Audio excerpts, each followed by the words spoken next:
السلام علیکم ورحمۃ اللہ وبرکاتہ۔ دوستو، میرا نام انذار احمد اور آپ دیکھ رہے ہیں MDI ورلڈ میرا دین اسلام چینل۔ دوستو، جیسے کہ ہم سب لوگ جانتے ہی ہیں کہ ہمارے ملک میں بھی یہ کورونا وائرس کا قہر بڑھتا جا رہا ہے۔ اللہ رب العالمین بس اس میں تمام مخلوق کی بس حفاظت عطا فرمائے۔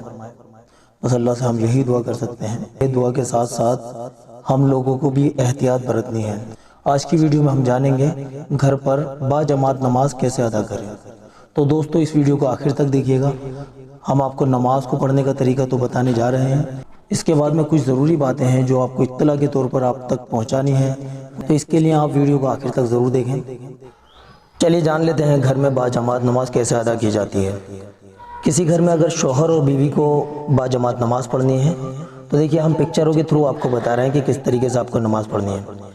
یہاں شوہر نماز پڑھائے گا اور وہی اقامت کرے گا اور بیوی اس کے پیچھے کھڑی ہوں گی۔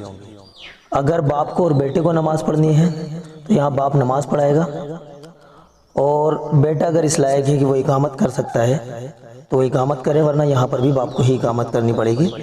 باپ نماز پڑھائے گا اور بیٹے کو تھوڑا پیچھے باپ کی دائیں جانب مصلی بچھا کر نماز پڑھنی ہے۔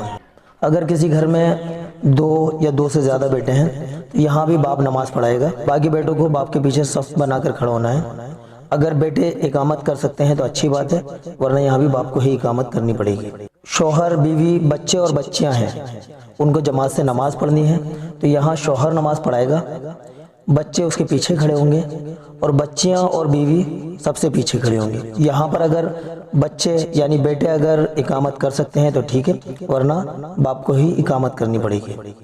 اگر بیوی، شوہر اور ایک بچہ اگر نماز پڑھنا چاہتے ہیں با جماعت تو یہاں شوہر نماز پڑھائے گا، اور جو بچہ ہوگا یعنی بیٹا ہوگا وہ باپ سے کچھ قدم پیچھے کر کے دائیں سائیڈ میں کھڑا ہوگا، اور بیوی باپ کے بالکل پیچھے، بیوی یعنی بیوی شوہر کے پیچھے۔ اور یہاں پر بھی اگر بیٹا یعنی بچہ اگر اقامت کر سکتا ہے تو اچھی بات ہے، ورنہ یہاں بھی باپ کو ہی اقامت کرنی ہوگی۔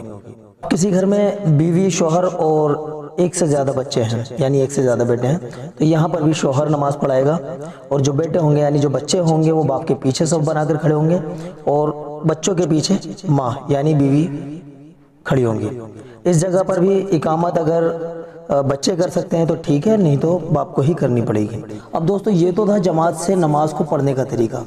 اگر آپ کو نماز پڑھنی نہیں آتی ہے کہ نماز کیسے ادا کی جاتی ہے تو اس کی تمام ویڈیو ہمارے چینل پر موجود ہیں، یعنی 5 وقت کی نماز کیسے پڑھی جاتی ہے، صلاۃ الحاجت، صلاۃ التسبیح، صلاۃ التوبہ، اشراق، یہ تمام نمازیں پریکٹیکلی ویڈیو کے ساتھ میں ہمارے چینل پر موجود ہیں۔ مرد کو کس طرح سے نماز پڑھنی چاہیے، عورت کو کس طرح سے نماز پڑھنی چاہیے، یہ ساری ویڈیو آپ کو ہمارے چینل پر مل جائیں گی، تو ان ویڈیو کو دیکھ کر آپ نماز کو پڑھنے کا طریقہ سیکھ سکتے ہیں۔ دوسری بات کرتے ہیں کہ اگر آپ کو نماز میں پڑھی جانے والی تسبیحات، سورتیں، درود شریف، درود ابراہیم اور دعائے معصورہ، التحیات، یہ سب چیزیں بھی اگر آپ کو یاد نہیں ہیں تو گھبرانے کی ضرورت نہیں ہے، یہ ساری ویڈیو بھی آپ کو ہمارے چینل پر مل جائیں گی۔ یعنی نماز میں پڑھی جانے والی تسبیحات، درود شریف، التحیات، دعائے معصورہ، ان سب کو کیسے پڑھا جاتا ہے، یہ ساری ویڈیو ہمارے چینل پر موجود ہیں۔ آپ ہمارے چینل پر جا کر ان ساری ویڈیو کو بھی دیکھ سکتے ہیں۔ اگر آپ کو نماز میں پڑھی جانے والی صورتیں یعنی جو سورہ فاتحہ کے بعد میں صورت پڑھی جاتی ہے، اگر آپ کو وہ صورت بھی اگر آپ کو یاد نہیں ہے تو ہم نے ایک 10 چھوٹی چھوٹی صورتوں کی ویڈیو بنا رکھی ہے، وہ ویڈیو بھی آپ ہمارے چینل پر جا کر دیکھ سکتے ہیں۔ اس ویڈیو کو زیادہ سے زیادہ شیئر کیجیے، کیونکہ آپ کے شیئر کرنے سے بہت سارے لوگ جماعت سے نماز پڑھنا بھی سیکھ جائیں گے، گھر میں کیسے جماعت سے نماز پڑھنی ہے۔ اس کے علاوہ نماز میں پڑھی جانے والی صورتیں، تسبیحات وغیرہ کی ویڈیو بھی وہ دیکھ کر اپنی نمازوں کو درست کر لیں گے۔ دوستو، آپ لوگوں نے اس ویڈیو کو آخر تک دیکھا، اس کے لیے ہم آپ کا تہہ دل سے شکر گزار ہیں۔ چلیے دوستو، ملتے ہیں اگلی ویڈیو میں۔ السلام علیکم ورحمۃ اللہ وبرکاتہ۔